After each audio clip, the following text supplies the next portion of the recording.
어느 목사님이 노인과 이야기를 나누었습니다. 안녕하세요, 할아버지. 요즘 장사는 잘 되시는지요? 그러니까 할아버지가 대답했습니다. 예, 그럭저럭 잘 됩니다. 목사님이 이야기합니다. 할아버지는 예수님을 믿으십니까? 그러니까 예, 물론 믿지요. 예수님을 믿고 구원받았다는 것은 정말 위대한 일인 것 같습니다. 할아버지 대단하시죠? 목사님이 이야기합니다. 그래요? 그렇지만 더 위대한 일이 있지요. 그러니까 할아버지가 궁금해서 그래요? 그게 뭔데요? 라고 이야기를 했습니다. 목사님이 이렇게 말했습니다. 그건 나를 구원해준 그분과 동행하는 것이지요. 그 주님과 동행하는 것은 더욱더 위대한 일이랍니다. 그랬습니다. 그리스도인들의 삶은 단지 구원받아서 죽어서 천국 가는 것으로 그치지를 않습니다. 예수님은 우리가 날마다 예수님과 동행하면서 그 속에서 천국 생활을 미리 누리고 살기를 원하고 계시는 것입니다. 여러분, 좋은 사람, 능력 있는 사람을 가까이 한다는 것은 자신에게 매우 유익한 일이고 좋은 일입니다. 오늘 본문에 가까이 한다 이 말에 헬라 말에는 야다라는 말을 쓰고 있습니다. 이 야다라는 말은 손으로 잡는다, 손을 내민다 이런 뜻이 있습니다. 우리가 서로 인사할 때 악수를 합니다. 사실 이 인사는 굉장히 가까운 인사입니다. 그리고 가까이 한다는 뜻으로 그 행동을 보여주는 것이 악수입니다. 멀리 있으면 할 수가 없는 거죠. 아주 가까운 눈앞에 와야 가능한 것입니다. 오늘 8절에 보면 하나님을 가까이 하라. 그리하면 너희를 가까이 하시리라 그랬습니다. 우리가 하나님을 가까이 하면 하나님께서 우리를 가까이 해 주신다고 말씀하고 있습니다. 하나님께서 우리와 가까이 하시고 함께 하신다면 우리는 안전할 뿐만 아니고 우리의 모든 일들도 주님의 도우심을 받아 잘 될 줄로 믿습니다. 그리고 우리의 소원도 가까이 계시는 그분의 도우심으로 이루어지게 될 줄로 믿습니다. 이 사람과 사람 간에도 손을 잡고 동업을 하기도 합니다. 그리고 다른 사업을 하더라도 서로가 도우면서 사업을 합니다. 그리고 나라 간에도요, 국교 관계를 맺습니다. 그래서 교역을 하기도 하고 또 적이 침범할 때 서로 막아주기도 하고 힘을 보태기도 하고 그러죠. 그래서 서로 또 유학도 하게 하고 학문을 통달하고 기술도 또 연마하게 해서 좋은 관계를 맺고 서로의 유익을 얻게 됩니다. 그런데 한 걸음 더 나아가서 저와 여러분들이 한평생 사는 동안에 늘 하나님과 가까이 한다고 생각을 해보십시오. 늘 하나님과 동행한다고 생각해 보십시오. 그러면 우리에게는 어떤 대적도 두렵지 않습니다. 혹 우리가 무엇을 하다가 실패한다고 할지라도 낙심하지 않을 수 있습니다. 왜? 하나님이 동행하시니까, 도우시니까.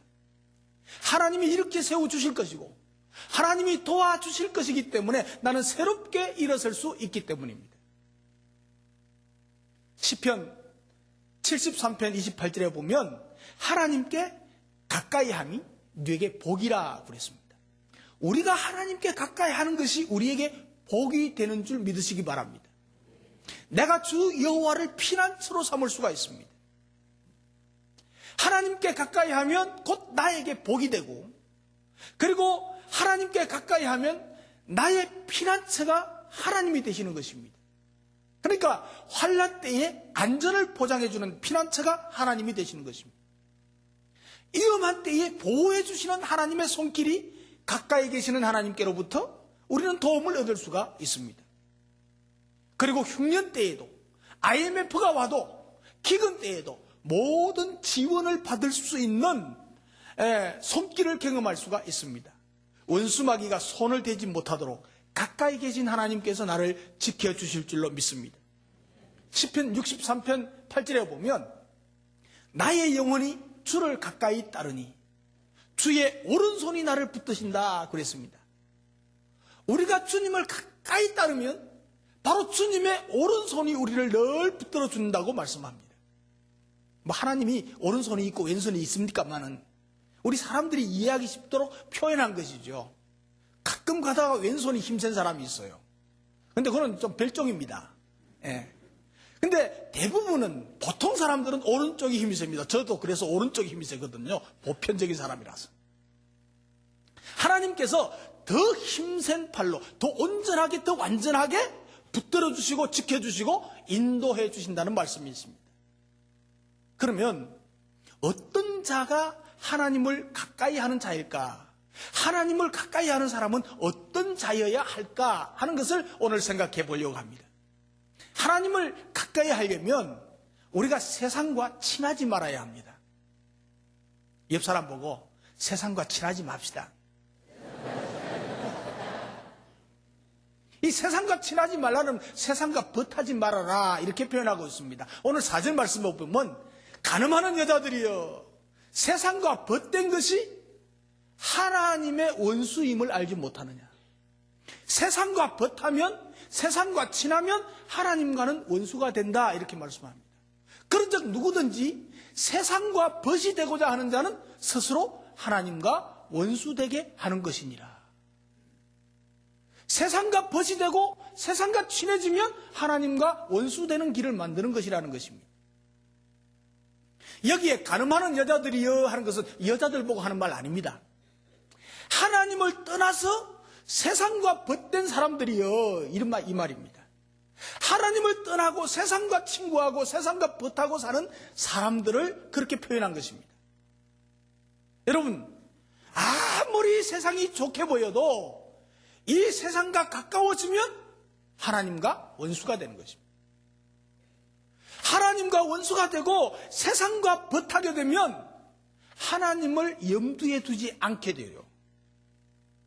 하나님을 염두에 두지 않으니까 하나님을 두려워함이 없기 때문에 자기 마음대로 사는 것입니다. 자기 좋을 대로 사는 것입니다. 자기 편할 대로 사는 것입니다. 그러니까 죄 지을 수밖에 없죠. 여러분 신앙생활은 하나님을 사랑하는 것이죠. 우리 기독교 신앙은 단순히 하나님의 존재를 믿고 적당하게 그냥 복을 달라고 그냥 그분께 정성을 다해서 기도하는 나아가는 그것이 전부가 아니라는 말이에요. 부활하신 주님과 만나고 그분과 함께 동행하고 함께 살고 가까이 사는 삶이 신앙생활이에요. 주님을 멀리하는 것은 신앙생활이 아닙니다. 주님을 가까이 모시고 내가 주님과 점점 가까이 나가는 생활, 이것을 신앙생활이라고 합니다. 사람이 하나님을 만나고 알게 되면 하나님을 사랑하게 되어 있습니다. 하나님께서 우리를 향한 사랑이 너무 크고 너무 멋있고 너무 아름다운 분이십니다. 세상에서 가장 놀라운 능력을 가지신 분이 우리가 믿는 하나님이십니다. 이처럼 완벽하신 사랑을 가지신 분이 하나님 외에는 없습니다. 여러분 아내가 남편이 아무리 사랑한다고 해도 하나님의 사랑과 비교할 수가 없습니다. 남편과 아내의 사랑은 조건이 붙은 조건적인 사랑입니다. 그런데 이런 하나님의 완벽하신 사랑, 그 있음을 우리가 딱 생각하면 그 사랑을 가진 하나님이 나와 가까이 하는 것을 생각하면 우리는 행복할 수밖에 없습니다. 그래서 뜨겁게 하나님을 사랑하는 사람, 그리고 뜨겁게 하나님을 사랑하면서 신앙생활을 하는 사람은 생기가 막 충만하게 되어지는 것입니다. 얼굴을 보면 달라지게 되어 있어요. 우리 큰빛교회 성도들의 얼굴은 달라요. 세상 사람들 한번 얼굴 보십시오. 시커멓 축축하이, 느리끼하이. 하면 근심과 원망과 이게 막 독소가 얼굴에 쏘여 있어요. 처음 우리 인도되어서 오는 분들 보면 다 얼굴이 그렇습니다. 근데 한 달, 두 달 지나면 다 환해지고 빛이 나. 그러니까 하나님을 사랑하고 하나님을 가까이 하는 사람은 가정생활도 생기가 있습니다. 생동감이 있습니다. 교회생활도요, 생동감이 있습니다. 교회라고 다 똑같은 건 아니에요. 정말 우리 교회처럼 이렇게 생동감이 있는 교회는 귀하게 있다는 사실을 기억하셔야 돼요. 예. 기쁨이 충만하고 막 소망이 넘치고 그 마음속에 예수의 생명이 있어서 이 성령의 능력이 막 샘솟아서 살아 움직입니다. 그래서 감사가 넘치고 고난도 즐거운 마음으로 감당할 수 있게 되는 것입니다. 그런데 하나님을 사랑하는 삶을 시작한 성도가 어느 날부터인가 하나님에 대한 사랑이 식어지고 하나님을 가까이 하지 못하고 오히려 조금 멀어지는 순간이 생깁니다. 그러면 무엇인가부터 그 알 수 없는 불평과 원망이 마음속에 자리 잡게 되죠. 보이게 됩니다. 그리고 하나님을 점점 멀리하게 되고 신앙생활과 교회 생활이 귀찮게 여기지기 시작한다는 말이죠. 그리고는 세상을 막 동경하게 됩니다. 그리고 다른 일에 막 빠져서 세상으로 막 빠져들어가면요, 기도 생활도 소홀히 하게 되고 예배 생활도 막 근성으로 덜해지게 되고 빠지기가 일쑤고 하나님과의 사이에 무엇인가 끼어든 증거지요. 이 막이 사탄이 끼어든 거예요. 세상을 사랑하는 마음이 막 스며든 거예요. 그래서 하나님을 향한 사랑이 변질되어지는 것입니다. 그렇기 때문에 조심해야 되는 거예요. 그러면 세상과 버타기 쉽고 세상에 빠져들기 쉽고 세상과 친구로 살게 된다는 것이죠. 그래서 성경은 이렇게 말합니다. 이 세상이나 세상에 있는 것들을 사랑하지 말아라. 여러분, 세상 사람들과 관계하지 말라는 말은 아닙니다. 누구든지 세상을 사랑하면 아버지의 사랑이 그 속에 있지 아니하니, 이는 세상에 있는 모든 것이 육신의 정욕과 안목의 정욕과 이생의 사랑이다.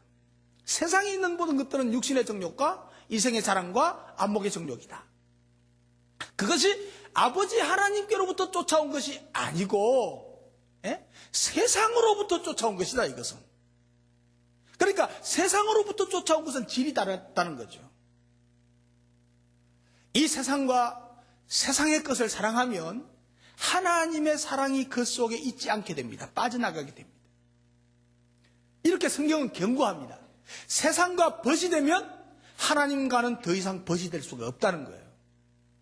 하나님을 향한 사랑이 식어지고 하나님의 사랑도 더 이상 그에게 머물 수가 없게 된다는 것이죠. 여러분, 이 세상에서요, 하나님의 사랑을 포기하면서까지 사랑할 수 있는 아름다운 것이 아무것도 없다는 것을 믿으시기 바랍니다. 이 세상에서 하나님의 사랑을 포기하면서까지 사랑할 수 있는 아름다운 것이 있습니까? 뭡니까 도대체? 하나님의 사랑을 희생시키면서까지 취해야 될 만한 고귀한 것이 이 세상에 있습니까? 어떤 것이 있습니까? 없습니다. 없습니다. 아무리 화려해 보여도, 아무리 아름답게 보여도, 좋아 보여도 시간과 함께 금방 시들어버리고 추하게 변해버리는 것입니다. 아무리 정욕을 만족시켜주는 쾌락적인 것도 오래 갈 수가 없습니다. 오래 갈 수가 없습니다. 사랑하는 성도 여러분, 세상과 벗하는 것이 하나님을 등지는 일임을 깨달을 수 있기를 주님의 이름으로 축복합니다. 세상을 사랑하고 세상의 모든 좋아 보이는 것들을 다 누리고 싶어 하는 것이 사람의 마음이죠. 그러나 거기에서는 아무것도 얻을 수가 없습니다. 세상과 너무 밀착된 삶을 사는 것을 세상과 벗한다, 이렇게 말하고 있습니다. 세상 사람들이 좋아하는 것을 다 누리면서 자랑하면서 사는 사람은 천국에서 누릴 분깃이 없습니다. 그래서 기도도 정욕적으로 하게 됩니다. 다시 말하면 응답도 받지 못할 기도를 드린다는 거예요. 세상과 벗하는 사람은 변질된 기도를 드린다는 거예요. 구하여도 얻지 못하는 자기 욕망을 채우기 위한 기도를 드린다는 거예요. 부자와 나사로가 죽어서 나사로는 거지였지만 천국에 가고, 부자는 참 이 세상에서 화옷이 가면서 살았지만 지옥에 갔습니다. 지옥에 간 부자에게 아브라함이 이렇게 이야기했습니다. 너는 이 세상에서 모든 좋은 것을 다 누렸기 때문에 지금 너는 지옥에서 고생하는 것이다 그랬습니다. 이 세상에서 모든 좋은 것을 다 누리는 사람은 천국에서 더 이상 누릴 것이 없다는 말이에요. 예, 지옥의 고통밖에 없습니다. 물론 천국은 가난한 사람만이 간다는 것은 아닙니다. 그러나 성경은 우리가 이 세상에서 모든 것을 다 누리려고 해서는 안 된다고 가르치고 있습니다. 우리 예수 믿는 사람들이 이 세상의 모든 좋은 것을 다 누릴 수는 없습니다. 이 세상에 살면서 절제할 것은 절제해야 된다는 말씀입니다. 세상을 사랑하고 세상과 벗이 되고자 하면 스스로 하나님과 원수되는 길을 선택하는 것이라고 오늘 말씀하고 있습니다. 하나님과 원수되어서 하나님이 기뻐하시지 않는 삶을 살아가며 하나님을 진노하시도록 만들면 안 된다는 것이죠. 그런 삶을 살면 겉으로는 행복한 것처럼, 겉으로는 좋은 것을 누리고 다 좋아 보이는 것처럼 보일 수는 있어도 결단코 진정한 행복을 누릴 수는 없다는 사실입니다. 우리가 사는 세상에는 결코 가까이 해서는 안 될 것이 있습니다. 예를 들면 양은 이리를 가까이 하면 안 됩니다. 생쥐는 고양이를 가까이 하면 안 됩니다. 가까이 하면 죽을 수도 있습니다. 위험할 수가 있습니다. 무섭습니다. 차라리 피해야 합니다. 도망치는 편이 훨씬 낫습니다. 성도가 돈을 사랑하며 가룟 유다처럼 될 가능성이 있습니다. 돈은 내가 부리는 것이지 돈에 내가 부림을 받아서는 안 된다는 사실이에요. 술과 쾌락을 가까이 하면 삼손처럼 될 가능성이 있습니다. 성도는 이 세상에서 하나님의 거룩한 백성으로 부름받은 존재입니다.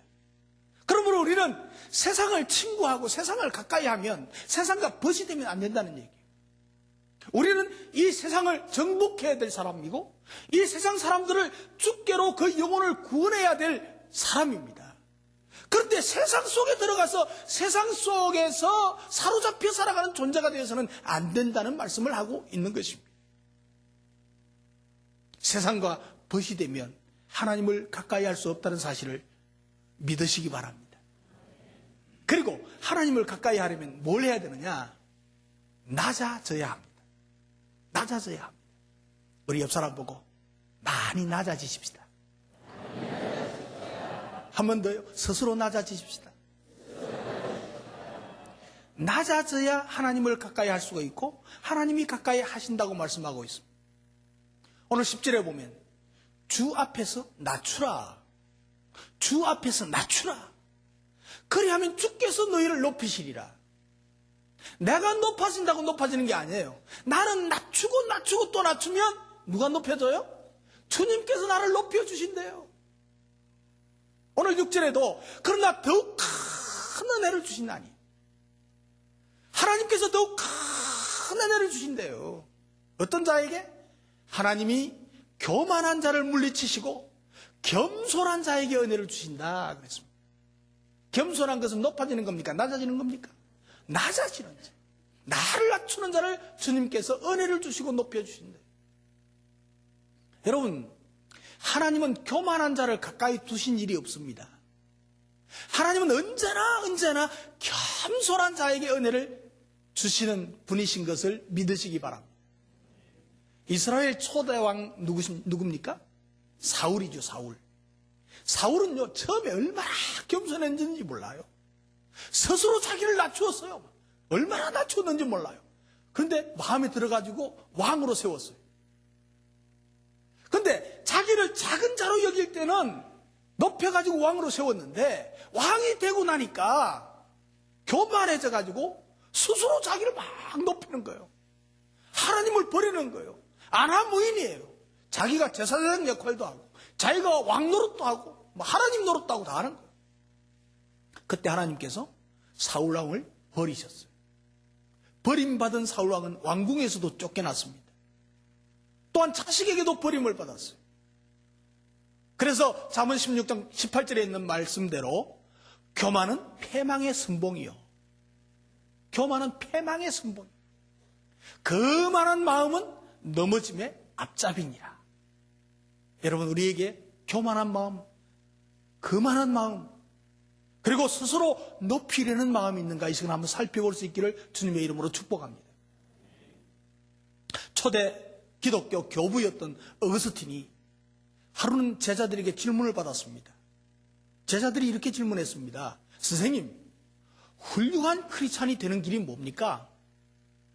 그리고 신앙생활을 아주 하나님을 잘 섬기고 신앙생활을 잘하는 길이 뭡니까? 그것을 좀 가르쳐 주십시오 라고 질문을 받았습니다. 그때 어거스틴이 이렇게 대답했습니다. 훌륭한 그리스도인이 되는 길은 겸손이다 그랬습니다. 너무 싱겁잖아요. 너무 싱거우니까 제자들이 다시 물었습니다. 그러면 첫 번째는 겸손이면 두 번째는 뭡니까? 그랬습니다. 그러니까 어거스틴이 다시 말했습니다. 신앙생활을 잘 할 수 있는 길은 두 번째는 겸손이야. 제자들이 또 물었습니다. 그러면 세 번째는 뭡니까? 그러니까 세 번째도 겸손이다 그랬습니다. 그러면서 제자들이 너무 아쉬워하니까 한마디 더 해줬습니다. 이렇게 말했습니다. 천사가 마귀가 된 것은 교만 때문이고 사람이 천사가 될 수 있는 것은 길은 겸손하면 되는 것이다. 이렇게 말했습니다. 사랑하는 성도 여러분, 천사가 교만해 가지고 마귀가 되었다는 사실 아십니까? 교만하면 아무리 천사라도 마귀가 됩니다. 그러나 겸손하면 보잘것없는 별것 아닌 사람이라도 천사처럼 되어진다는 사실을 믿으시기 바랍니다. 그래서 하나님은 교만한 자를 가까이 하지 않습니다. 성도는 겸손해야 하나님을 가까이 할 수 있고 하나님이 가까이 하신다는 말씀입니다. 예배도요, 겸손한 사람이 은혜를 받습니다. 예배 드리는데 교만한 마음이 있으면요, 온갖 판단 다 하고요, 은혜 받을 시간이 없어요. 이 교회는 뭐 찬양을 뭐 이래 해? 이 교회는 목사가 뭐 들렁거리고 저렇게 설교를 해? 뭐 온갖 그거 안 됩니다. 안 돼요. 옆 사람은 뭐 저렇게 생겼어? 그럼 무슨 은혜를 받을 수 있어요? 그래서 교회는 겸손한 사람이 많아야 합니다. 다행히 우리 큰빛교회는 겸손한 사람들만 부글부글 해가지고 이게 되는 거예요. 이게 되는 거예요. 천국은 겸손한 사람이 가는 곳입니다. 오늘 8절에 보면 하나님을 가까이 하라. 그리하면 너희를 가까이 하시리라. 그러면서 덧붙인 말씀이 있어요. 죄인들아, 소를 깨끗이 해라. 두 마음을 품은 자들아, 마음을 성결하게 해라. 이렇게 말씀합니다. 이것은요, 행동을 깨끗이 하라는 말씀이에요. 그 사람의 행동은 그 사람의 마음에서 시작됩니다. 마음이 더러우면 행동도 더럽게 되어 있습니다. 마음이 깨끗하고 순수하면 행동도 깨끗하고 순수할 수밖에 없습니다. 그래서 마음은 보이지 않는 인격입니다. 그 보이지 않는 인격이 어떻게 나타나느냐? 행동으로 나타납니다. 하나님이 항상 요셉을 함께 두셨다고 했습니다. 요셉은 마음과 행동이 항상 정결했기 때문에 그렇습니다. 요셉은요, 누가 있으나 없으나 누가 보든지 안 보든지 늘 정결하게 살았던 것을 성경은 증명해 주고 있습니다. 보디발의 아내의 유혹을 받았을 때도 아무도 보는 사람이 없었습니다. 그러나 그는 부끄럽지 않은 행동을 했습니다. 단호한 행동을 했습니다. 그런 성결함이 있었기에 하나님께서는 이 종을 갖다가 총리로 세우시고 이스라엘 애굽을 구원하게 하시고 이스라엘 백성들까지 구원하게 되었습니다. 깨끗한 그릇. 음식물도요, 썩고 부패하면 벌레가 생기고 막 파리가 달라붙고 야단이죠. 성도의 마음이 부패하고 타락하면 악한 사탄이 달라붙습니다. 그래서 오늘 성경은 악한 사탄이 달라붙으면 대적해라고 그랬습니다. 단호하게 거절하고 단호하게 물리치고 오늘 간증한 분처럼 딱 깨달았을 때 단호하게 거절하는 것. 이거 굉장히 중요합니다. 그래서 예수님은 사람의 마음에서 나오는 것이 악한 생각과 살인과 간음과 음란과 도적질과 거짓 증거와 회방이라고 하셨어요. 사람들의 마음에서 나오는 것이 저와 여러분들도 별거 아니라는 거예요. 우리에게도 나오는 것이 뭐가 나와요? 이런 것들이 다 나올 수밖에 없어요. 그래서 우리의 더러운 마음을 깨끗해야 거룩한 행동이 나오고 거룩한 마음이 생성되는 것입니다. 사람의 마음을 깨끗하게 하는 데는 과학으로 불가능합니다. 많은 지식을 쌓는다고 그게 되는 것이 아닙니다. 지식인들이 오히려 더 나쁜 데예요.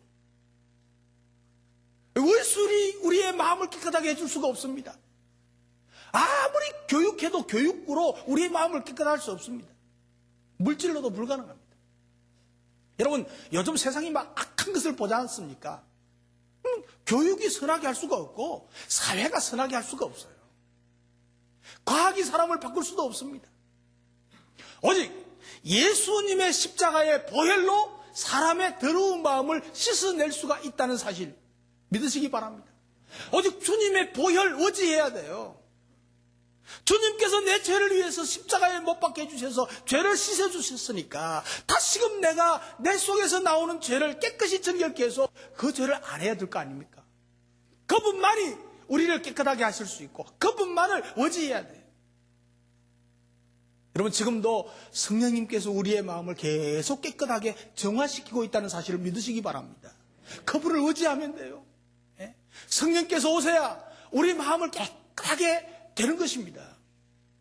요한일서 1장 7절로 9절에 보면 예수의 피가 우리의 모든 죄에서 깨끗게 하실 것이요. 예수의 피로 죄를 깨끗하게 씻음받은 사람들은 마음에서 그런 게 우스우러 나오더라도 절제할 수 있게 되고 눌려버릴 수가 있게 되고 그리고 정결한 마음으로 새로운 생각과 새로운 마음과 하늘의 생각과 하늘의 은혜로운 그 말씀의 삶을 살 수가 있다는 것이죠.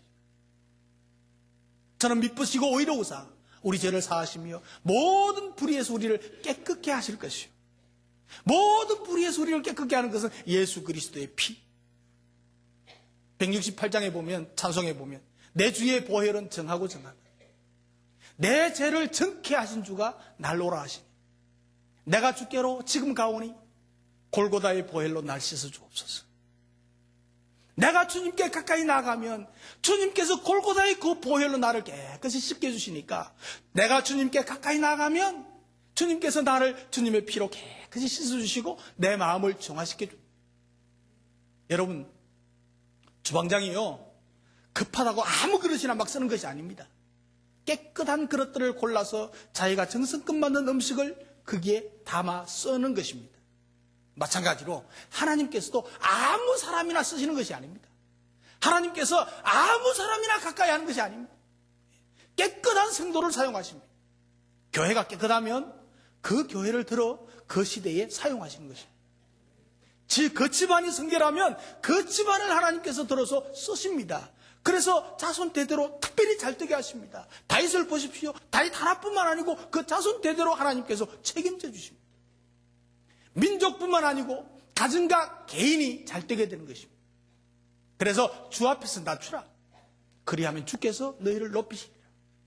나의 죄인됨을 인정하고 나의 보잘것없음, 나의 연약함, 나의 부족함을 인정하고 나 자신을 낮추면 주님께서 높여주시고 주님께서 가까이 하신다는 말씀입니다. 사랑하는 성도 여러분, 세상과 친하지 말고 낮아져서 겸손해지고 깨끗해져서 하나님을 항상 가까이해서 복된 인생을 살아가는 저와 여러분 되시기를 주님의 이름으로 축복합니다. 기도하겠습니다.